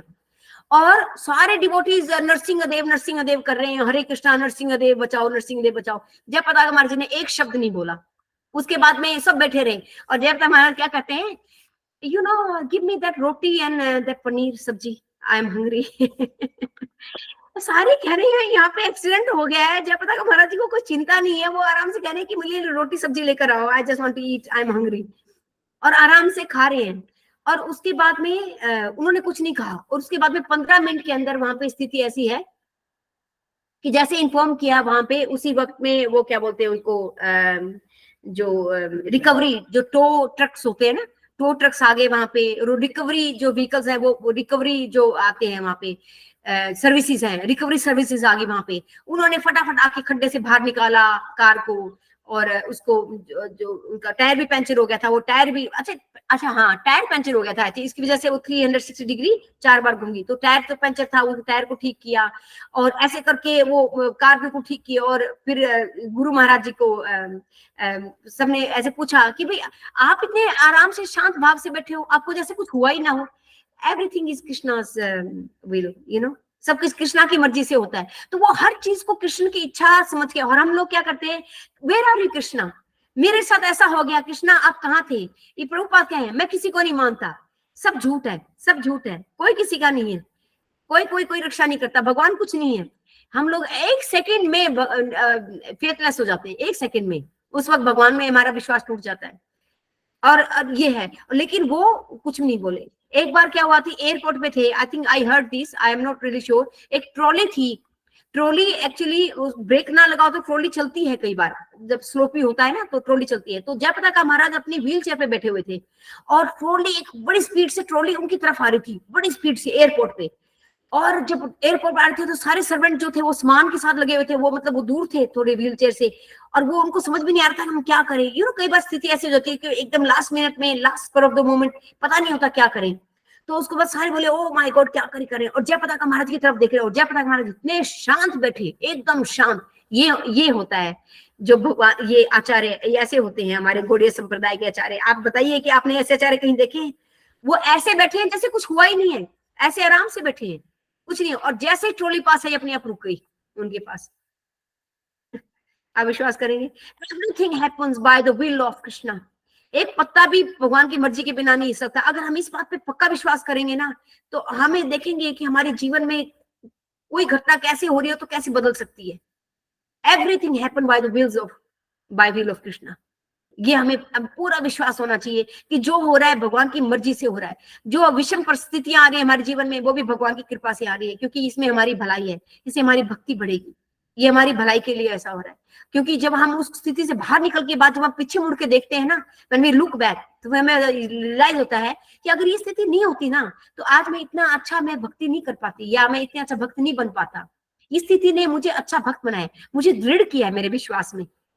हम उस स्थिति में जब हम हैं, उस वक्त हम गालियां दे रहे होते हैं, ये भक्ति क्या है, मेरा मेरा मेरा जीवन वेस्ट हो गया, मैंने अपना सारा जीवन दे दिया, मुझे क्या मिला इसमें, इतनी सफरिंग है इसमें, इतना ये है वो है, इतना नुकसान हो गया। ऐसे हम लोग बड़े हो जाते हैं। लेकिन जयप्रताप महाराज जी को देखिए आप, कि वो व्हील चेयर इतनी तेज आ रही है, सोचो वो व्हील चेयर पे वो खड़े भी नहीं हो सकते उस स्थिति में, तो लेकिन वो इतनी शांत बैठी। उनको पता है कि अगर लगेगा तो ये कृष्ण की मर्जी से लगेगा, और ये बचेगा तो ये कृष्ण की मर्जी से ही बचेगा। जो भी होगा कृष्ण की मर्जी से होगा। And I have to accept what Krishna says, I accept everything. और यही हमारे अंदर होना चाहिए। जो भी स्थिति होती है हमें भगवान की इच्छा स्वीकार करनी चाहिए उसको। विषम परिस्थितियां हो चाहे सम परिस्थितियां, कोई भी स्थिति हो, ये आचारों से हमें बहुत कुछ सीखने को मिल रहा है यहाँ पे, और हमें सीखना चाहिए। खाली ये नहीं है कि वो उन्होंने कह दिया कि जाप करो, 16 माले करो। उनकी लाइफ देखो, आप अपने आप में एक उदाहरण है। भुवनेश्वर वाली बात बताने की जरूरत नहीं। तो ये चीज है। ओके, इसके साथ ही मैं विराम देती हूँ। बातें तो बहुत ज्यादा है, उनके तो किस्सों का कोई अंत ही नहीं है, अंत ही नहीं है। जयप्रताप महाराज जी के तो अंत ही नहीं है। और वो तो सबसे बड़ी बात ये है कि उनकी एक बात जो बहुत खास है कि वो दिल की बात जान जाते हैं सबकी। बहुत खतरनाक बात है। उनको तो ये खड़े होकर पता लग जाता है कि व्यक्ति क्या सोच रहा है। एक बार एक माता जी मेरे साथ सर्विस कर रही थी, वो उसको कुछ पूछना था, वो बड़ी मन में सोच रही थी। तो जयप्रताप महाराज, गुरु महाराज कहते हैं ओके माता जी बता दो व्हाट इज इट, क्या बोलना है आपको, बोलो। ऐसे उसको बोला। उनको क्या पता लगा कि ये कुछ बोलने वाली, वो सब जानते हैं। जयप्रताप महाराज जी सब कुछ जानते हैं। तो ये है आचार्य, क्योंकि उनको ऋषि सिद्धियां सब प्राप्त है, रिद्धि सिद्धियां सब प्राप्त है, लेकिन वो कभी उसका शो ऑफ नहीं करते। ये आचार्य के गुण होते हैं। जो व्यक्ति उनका जो प्रदर्शन करता है, तुम देखो मैं अभी कैसे हवा में उड़ता हूँ, मैं कैसे अग्नि प्रकट करता हूँ, मैं कैसे गायब हो जाता हूँ, ये जो प्रदर्शन करते हैं ये सब बहुत नौटंकी है, ये बहुत छोटे लेवल के हैं। और जो भक्त होते हैं ना, जो सच्चे भक्त होते हैं, उनके पास ये ऋषि सिद्धियां ऑलरेडी है। वो सब बहुत कुछ कर सकते हैं, लेकिन वो कभी भी इसका प्रदर्शन नहीं करते, क्योंकि वो उद्देश्य नहीं है लाइफ का। वो बहुत छोटे लेवल की है। वो उद्देश्य नहीं है। हमारा उद्देश्य भगवान के धाम तक जाने का है, भगवान को सर्व करना है, बिल्कुल सरलता के साथ में भगवान की सेवा करना है। सरलता रखना बहुत जरूरी है, और यही वो करते हैं। और ना जयप्रताप महाराज को एक बार एक शिष्य खड़े होकर उनकी ऐसे बड़ाई करने लगा कि जयप्रताप महाराज ये कर सकते हैं, जयप्रताप महाराज वो करते हैं। तो जयप्रताप महाराज को बड़ा गुस्सा आया, stop it, don't do this. तो उन्होंने डर गए, फिर वो उन्होंने जल्दी से अपनी ग्लोरिफिकेशन बंद करी उन्होंने, और माफी मांगी और चले गए वहां से। वो लाइक नहीं करते इस बात का शो ऑफ किया जाए, इसका बड़ाई की जाए, इसकी प्रशंसा की जाए। नहीं, वो कभी भी लाइक नहीं करते कि उनकी बड़ाई की जाए। और उनकी जो सेवा की जाती है, उस वक्त उनका भाव ये होता है कि मैं I am serving my guru, this is for my guru, this is dedication to my guru, that's it. To my परंपरा, जो मुझे दिया जा रहा है ये मैं परंपरा को दे रहा हूँ, यहाँ पे आ रहा है वहां दे रहा हूँ। Nothing for me, I am not holding anything back, giving away. आ रहा है जा रहा है, आ रहा है जा रहा है, नथिंग। ऐसे ही मर्सी वहां से आ रही है, हमें आ रही है, वहां से आ रही है, उनके थ्रू हमें मिल रही है। It's just like it's chain is going on. It's like this. तो ये बात है। ये गुरु तत्व चैतन्य चरित्र में लिखा है कि गुरु और शिव तत्व ये सबसे मुश्किल है समझने, कोई नहीं समझ सकता। हम गुरु को नहीं समझ सकते, नहीं समझ सकते। जैसे जैसे हम प्रोग्रेस करेंगे, जैसे जैसे हम सर्विस करेंगे, जितना ज्यादा आप गुरु को सर्व करोगे उतना ज्यादा गुरु आपके अंदर पावर एम्पावर करता जाएगा, आपको आपको एम्पावर करता जाएगा, आपको ताकत देता जाएगा। और इतनी एम्पावर होता जाएगा, आप इतनी एम्पावर होते जाओगे, धीरे धीरे धीरे धीरे इतने सीक्रेट्स आपको खुलने लग जाएंगे। आप सोचोगे वाह ऐसा भी होता है जीवन में, ऐसा भी होता है, ये लेवल भी है, ये लेवल भी है। लेकिन उसके लिए बहुत पेशेंस चाहिए, हमें बहुत पेशेंस चाहिए उसके लिए। हमें उसके लिए एग्री नहीं है, वहां तक जाने की जरूरत नहीं है हमें। एज लॉन्ग एज हम अपने गुरु की वाणी की सेवा कर रहे हैं, दैट इज इनफ। गुरु के निर्देशों का पालन कर रहे हैं, गुरु हमसे यही चाहते हैं। 4 नियमों का आप पालन कर रहे हैं, हरे कृष्ण महामंत्र जाप कर रहे हैं, अगर आप बस इतना भी करेंगे ना, आप इतना भी करेंगे तो आपको गुरु की कृपा मिलेगी, आपका कल्याण हो जाएगा, आप धाम में चले जाओगे। ऐसे सारे हमारे बोनाफाइड जो स्पिरिचुअल मास्टर्स है वो यही बात कहते हैं। अरे 4 नियमों का पालन नहीं हमसे नहीं हो रहा। आप में से मुझे बताओ कि कितने लोग हैं जो ये नियम तोड़ चुके हैं किसी स्टेज पे। मैं चाहती हूँ कि आप बड़ी ईमानदारी के साथ मुझे बताइए कि आप में से कितने लोग हैं जो 4 नियमों को किसी ना किसी स्टेज पे तोड़ रहे हैं। बिल्कुल ना शर्माइए, इसमें कोई शर्म की बात नहीं है। अगर कभी टूटा है तो अपना हैंड रेज कर लीजिए, बताइए कि आप में से कितने लोग हैं जो 4 नियमों का अभी तक अच्छी तरह से नहीं पालन कर पा रहे हैं। मैं नहीं कर पा रही माता जी। ओके, 2, सिर्फ 2 ही लोग हैं जो नहीं पालन कर पा रहे। 3, 4, 5, 6, 4, 5, 6 लोग हैं। 5 लोग हैं, 5, 6 एंड 7 अदर्स। यस, किसी ना किसी लेवल पे अगर हमारा टूट रहा है तो we have to concentrate on, we have to take its. देखिए हमें ये बहुत गंभीरता से लेना पड़ेगा।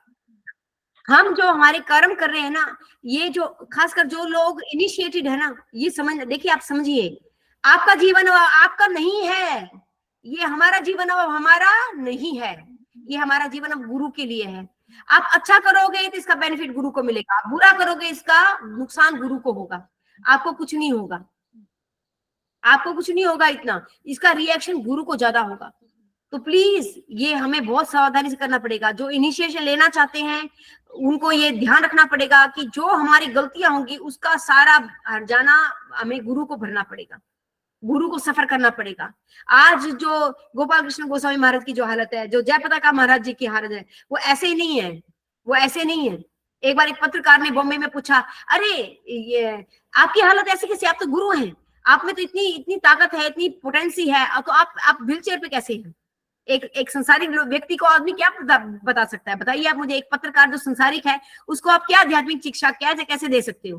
तो उन्होंने कहा कि बड़े हम्बल होकर कहा कि ये मेरे पापों का फल है। महाराज जी ने कहा मेरे पापों का फल है।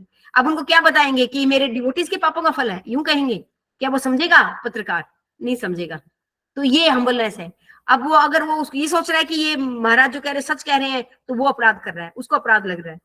तो देखिए इसलिए गुरु तत्व समझना बहुत मुश्किल है। लेकिन अगर आप इनिशिएटेड हैं तो एक चीज ध्यान से मान के चलिए, आपका जीवन अब आपका नहीं है, अब ये गुरु की धरोहर है, गुरु के चरणों की रजाया, अभी गुरु के चरणों में आपने अपने को अर्पित किया है, तो इसको अपने गुरु का प्रसाद समझ के इसको आप ध्यान से रखिए, इसको गुरु के लिए आप अर्पित कीजिए। अपराध से बचिए। अपराध अगर हो गया है तो सिंसियरली माफी मांग के उसको दोबारा ना करने का प्रण कीजिए। गुरु ऐसा नहीं है कि आपका अपराध हो गया तो आपका रिजेक्ट कर देंगे, नहीं करेंगे। वो बहुत बहुत दयालु है, वो आपको क्षमा कर देंगे। लेकिन ऐसा नहीं होना चाहिए, रेपिटेशन नहीं होना चाहिए कि एक बार गलती होगी, दोबारा फिर गलती होगी, फिर तिबारा फिर तो ये बिल्कुल हाथी वाला वो वाली बात होगी। हाथी नहाकर आता है, फिर उसके बाद साफ होके फिर दोबारा सारा कीचड़ अपने ऊपर डाल लेता है, तो वही वाली बात होगी हमारे ऊपर। तो उसका क्या फायदा है बताओ? इनिशिएशन का और भगवान का नाम लेने का क्या फायदा है अगर हम ऐसा करते हैं? तो ठीक है, इसके साथ मैं विराम देती हूँ। किसी कोई प्रश्न है तो पूछ लीजिए, और इसके साथ ही फिनिश करते हैं। हरे कृष्णा। थैंक यू माता जी, थैंक यू। आपने बहुत अच्छी क्लास ली और बहुत कुछ सीखने को मिला। ऐसा लग नहीं रहा कि आपको कहें कि आप रुक जाइए, ऐसा लग रहा है कि आप कंटिन्यू करते रहे माता जी। Thank you. यस माता जी, गोपी भक्ति माता जी, गोपी सुगोपी माता जी। हरे कृष्णा माता जी, अमेजिंग क्लास माता जी, सीरियसली अमेजिंग, इतना कुछ सीखा हमने। एंड मोस्ट इम्पोर्टेंटली जय पताका महाराज का जो आपने ग्लोरिफिकेशन किया है, उससे जो प्यूरिफिकेशन हमारा हुआ है, दैट इज सभी का beyond words, that is beyond words actually. और आपने एक्चुअली बताया कि हिज होलीनेस जय पताका महाराज का जो शरीर है वो करुणा तत्व का ही बना है, that is so true. Maharaj is always concerned about his disciples, always. And actually जो compassion है, करुणा का जो मूर्तिमान स्वरूप है ना, वो है जय पताका महाराज। Actually मैंने सुना था महाराज के बारे में that Prabhupada had given a target to Maharaj that you should make 10,000 disciples. And then Prabhupada said that 10,000 disciples, I have made 10,000 disciples, but I should give you a higher target. Okay, you make 50,000 disciples. But now Maharaj के disciples, I think more than 80,000 disciples अभी महाराज के currently जय पताका महाराज के disciples हैं। तो हम भागवतम में हम ये वर्णन आता है दैट एक जो टॉर्टोइज है वो कैसे मेडिटेट करता है अपने एग्स पे और उसको ग्रो करता है, तो just by meditation. So just see, ये पूरे के पूरा इनफैक्ट ये जो मूवमेंट है ना, हमारा कृष्ण कॉन्शियसनेस मूवमेंट है, इस कौन है वो महाराज के और महाराज के जैसे और जितने भी प्रभुपाद डिसाइपल्स हैं उनके सैक्रिफाइस के ऊपर और उनकी करुणा के ऊपर ही खड़ा हुआ है माता जी। और हम जो है, हम लोग भी उनके करुणा के ऊपर और उनके सैक्रिफाइस के ऊपर ही टिके हैं और उन्हीं से ही हमारी भक्ति है। बिल्कुल, वो ही उन्हीं से ही हमारी, इट्स लाइक हम ये कभी ऋण चुका नहीं सकते, कभी भी नहीं चुका सकते। और आपने कितना बहुत ब्यूटीफुली आपने बताया, actually he is the man behind the Mayapur project. मतलब पूरा मायापुर प्रोजेक्ट के पीछे जय पताका महाराज का पूरा जीवन का संघर्ष, सैक्रिफाइस, तपस्या, compassion, everything is there. And I mean, Jai Pataka Maharaj, when he used to sit for Prabhupada's classes, he used to ask questions. Always he used to ask questions. So Prabhupada was like, he will always ask. उनका हाथ हमेशा खड़ा रहता था, and जब नहीं होते थे वहां पे कभी, तो he used to ask, where is my Jai? या नहीं, अगर हाथ खड़ा कर where is my Jai, means because Prabhupada नहीं होके जरूर वो पूछेंगे ये क्वेश्चंस। और he always ask good questions. Yeah. And Delhi के एक एयरपोर्ट में एक्चुअली महाराज आए थे एक बार, लैंड किए थे, एंड वहां पे इतना ट्यूमल्टस कीर्तन हुआ था महाराज के लिए, क्योंकि सब डिसाइपल्स जो थे वो कर रहे थे, और जितने बाकी जो लोग थे एयरपोर्ट पे, जब उन्होंने देखा दे वर लाइक कौन आ रहे हैं, है ना, एंड दे सॉ, तो वो क्या, उनको लगा, they were so attracted because His Holiness Jai Pataka Maharaj is like Krishna's attraction, personified. वो खींच रहे हैं सबको, इवन नॉन डिवोटीज को, तो वो नॉन डिवोटीज भी कांग्रेगेशन में मिक्स होकर टेम्पल चले गए, टेम्पल चले गए, एंड वहां पे I mean they became devotees. वो पीछे पीछे चले गए, जैसे भगवान बांसुरी बजाएंगे और पीछे पीछे सब चले जाते हैं, मतलब मंत्र मुग्ध होके, तो just by his aura, you were talking about aura, unka aura, I mean it's completely Krishna's compassion, so everyone was drawn to it, and they went behind the devotees to the airport. Amazing. Thank you so much, Mataji. Amazing nectar, beautiful class, and got to learn so much from this. Basically अगर हमारे को जय पताका महाराज का जो सागर है, उनके पास जो अटैचमेंट है श्रील प्रभुपाद के लिए, एंड जो भक्ति है, उसके एक ड्रॉप का भी, एक इनसिग्निफिकेंट फ्रैक्शन भी हमारे पे छीटा पड़ गया, then our life is successful. Yes, Mother. Hare Krishna माता, थैंक यू माता, thank you so much. Hare Krishna. Hare Krishna. Mani, yes प्रभु जी, कौन? हरे कृष्णा माता जी, दंडवत प्रणाम। माता जी, yes, बहुत ही अद्भुत क्लास थी, तो हमें गुरु तत्व के बारे में जानने को मिला, और हमारे आचार्य क्या है इसके बारे में हमें जानने को मिला। आपने बहुत सारी बातें बताई, उनमें से कुछ एक पॉइंट विशेष महत्वपूर्ण लगा, जब जयप्रता का स्वामी महाराज ने यानी कि जब आप बता रहे थे कि वो कनाडा से जब इंडिया आए और ट्रांजिट फ्लाइट में यानी 5-6 जगह उन्होंने लंदन में चेंज करके आए, यानी कि सिर्फ पैसे बचाने के लिए। और इसी के ऊपर गुरु महाराज ने भी अभी मायापुर में जो लास्ट जब सभी आचार्य अपने दे रहे थे, तो गुरु महाराज बता रहे थे कि एक एक पैसा कृष्ण का है, आपको एक एक पैसे को कहने लो कृष्ण की सेवा में लगाना है, इसका क्या है कि हमें यूटिलाइज करना है। तो ये प्रभुपाद जी के जितने भी डिसाइपल्स हैं माता जी, ये सभी अद्भुत हैं। तो जयप्रता स्वामी महाराज का एक फेवरेट जो इन्होंने गीत लिखा है, यदि प्रभुपाद ना हो तो क्या है। हाँ, वो हमने प्ले नहीं किया ना। हाँ, हाँ, मैं सोच रही तो थी वो play करना। माता जी वो गीत जब भी सुनते हैं वो भजन, आंखों में आंसू आने लग जाते हैं और हमें पता चलता है कि यानी कि गौड़ी वैष्णव परंपरा ने हमें क्या दिया है, जो न भूतो न भविष्य थी। तो उन प्रभुपाद जी के जितने भी डिसाइपल हैं सब अद्भुत है। और गुरु महाराज भी एक बार एक लेक्चर में कह रहे थे अपने एक डिवोटी को कि गोपाल कृष्ण गोस्वामी महाराज कह रहे थे कि अपने शिष्य को कि यदि तुम मेरे किसी भी गुरु भाई को मुझसे कम सम्मान देते हो तो कभी मेरे को मेरा चेहरा नहीं, तुम नहीं मेरा चेहरा मेरे को मत दिखाना। ये चीज है कि यानी कि वो कहते थे कि भाई मेरे से भी ज्यादा जो सम्मान है ना आप मेरे गुरु भाई को दो। गुरु भाई को दे दो। हाँ। तो अगर आप मेरे असली शिष्य हो और जितने भी बोनाफाइड हमारे जितने भी स्पिरिचुअल मास्टर वो यही कहते हैं कि आप सबका सम्मान करो बराबर, सबको, ऐसे नहीं कि किसी को कम किसी को ज्यादा। और दूसरा जैसे यशोदा कृष्ण प्रभु जी कहते हैं कि कभी भी किसी को कुछ शिक्षा देनी हो तो फर्स्ट कनेक्ट देन करेक्ट। ये देवता का स्वामी महाराज से आपने बताया था कि उन्होंने कैसे बंगाली सीखा, गांव में जा के बंगाली, और इनकी इतने बंगाली लेक्चर्स हैं माता जी, बंगाली लोगों को लगता ही नहीं कि हिज अमेरिकन। हाँ, बहुत अच्छी बंगाली बोलते हैं।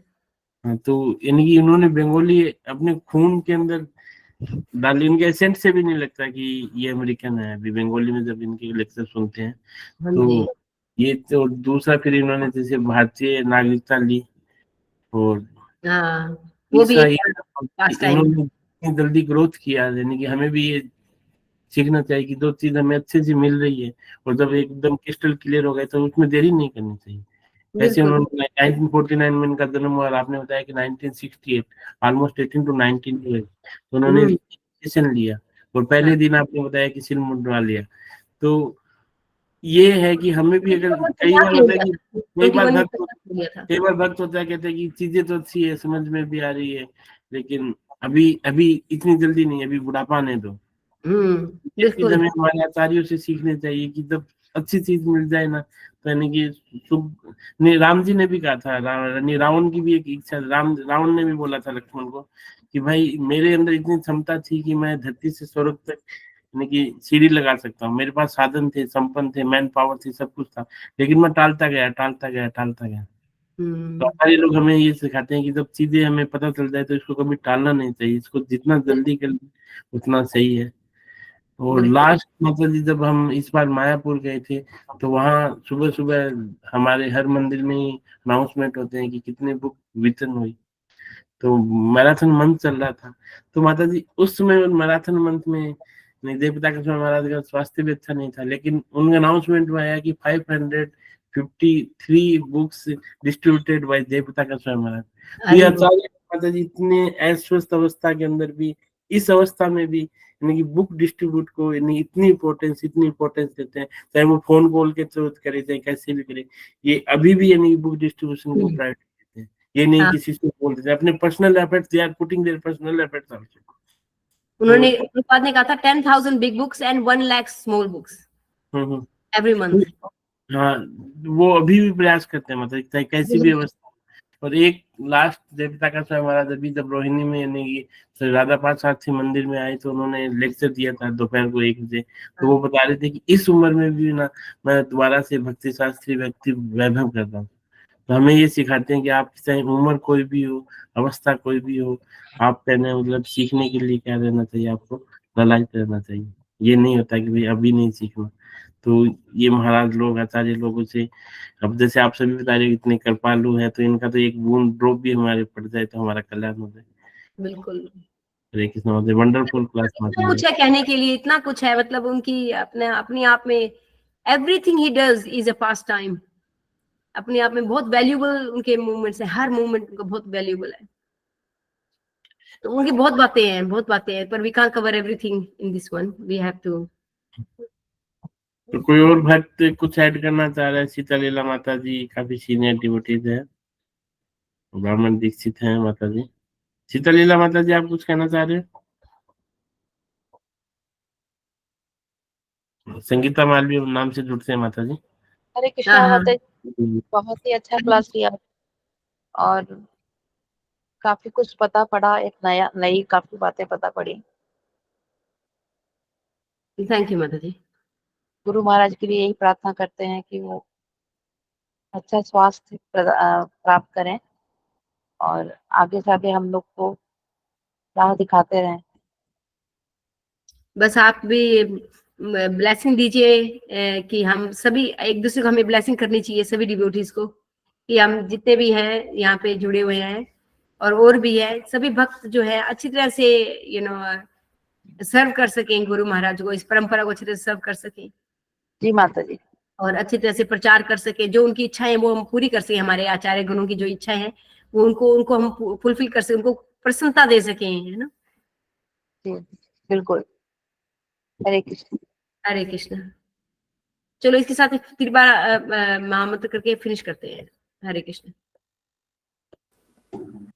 हरे कृष्णा कृष्णा कृष्णा हरे कृष्ण कृष्ण कृष्ण हरे हरे हरे राम हरे हरे कृष्ण हरे हरे हरे राम हरे कृष्ण हरे हरे राम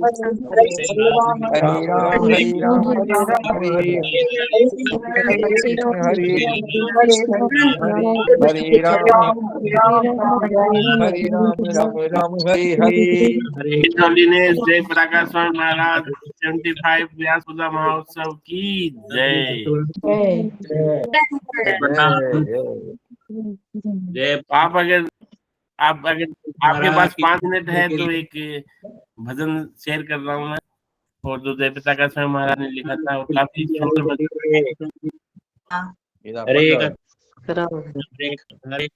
आप सुनने का प्रयास करें।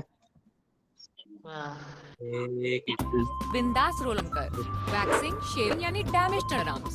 Nivea dew roll on 0% alcohol, direct skin पर अप्लाई करो और स्मूथ ब्यूटीफुल अंडर आर्म्स। बिंदास roll on. Clear vision is the key to success. That's why for my vision, I trust only Essilor. Crizal shields your lenses from scratches, smudges, and your eyes from UV rays. #1 in spectacle lenses worldwide. Essilor. Crizal happiness offer. Buy 1 pair of Crizal and get second at 50%.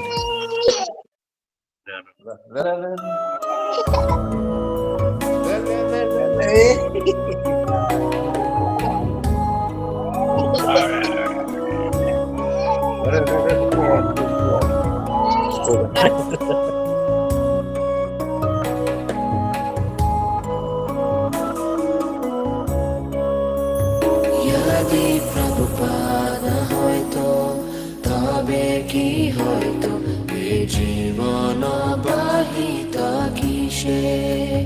यदि प्रभुपाद होइतो तबे की होइतो ए जीवन बाहित किसे।